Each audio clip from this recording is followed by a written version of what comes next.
Bonjour chers auditeurs, ici Éric Lantier au microphone et bienvenue à ce tour d'horizon du 7 février 2020.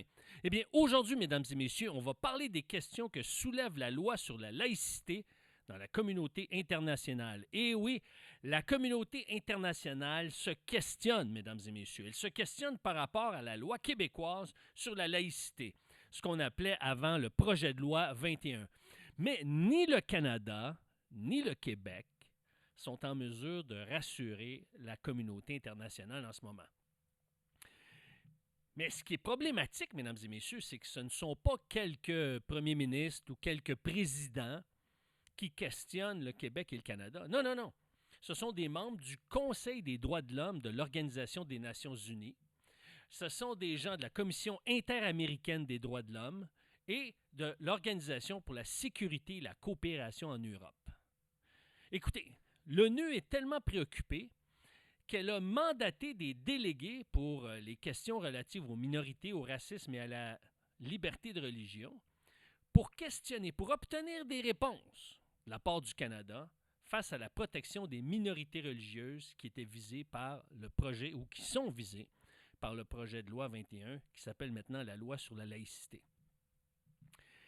Le problème, pourquoi on pose ces questions-là et quelles sont les questions qu'on pose? Eh bien, c'est que la loi n'a pas défini d'une manière suffisamment claire qu'est-ce qu'un symbole religieux. Parce qu'on ne veut pas que les gens qui occupent un poste d'autorité, qui sont en autorité et qui doivent effectuer une certaine coercition, par exemple, qu'on soit juge, policier ou enseignant, eh bien, ces gens-là qui sont en position d'autorité doivent s'abstenir de porter un symbole religieux, que ce soit dans le cou, que ce soit sous forme de boucle d'oreille, etc.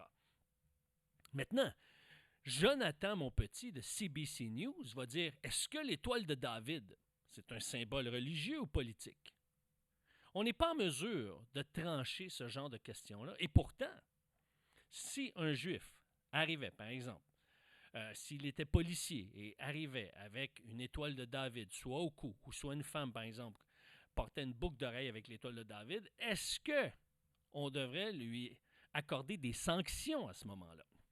Alors, maintenant, l'autre question qu'on doit se poser et qui suit, est-ce que c'est au gouvernement de décider c'est quoi un signe religieux? Est-ce que c'est au gouvernement de trancher ça? Et est-ce que c'est au gouvernement, est-ce qu'il a la légitimité, est-ce que l'État a la légitimité d'interdire le port d'un symbole religieux? Pourtant, Patrice Garand, qui est professeur émérite de droit public à l'Université Laval, a mentionné que le Comité des droits de l'homme de l'ONU a statué que pour interdire le port d'un signe religieux, il faut une raison majeure, telle la sécurité des personnes ou le maintien de l'ordre public ou de la morale. En quoi est-ce immoral de porter un voile par-dessus les cheveux?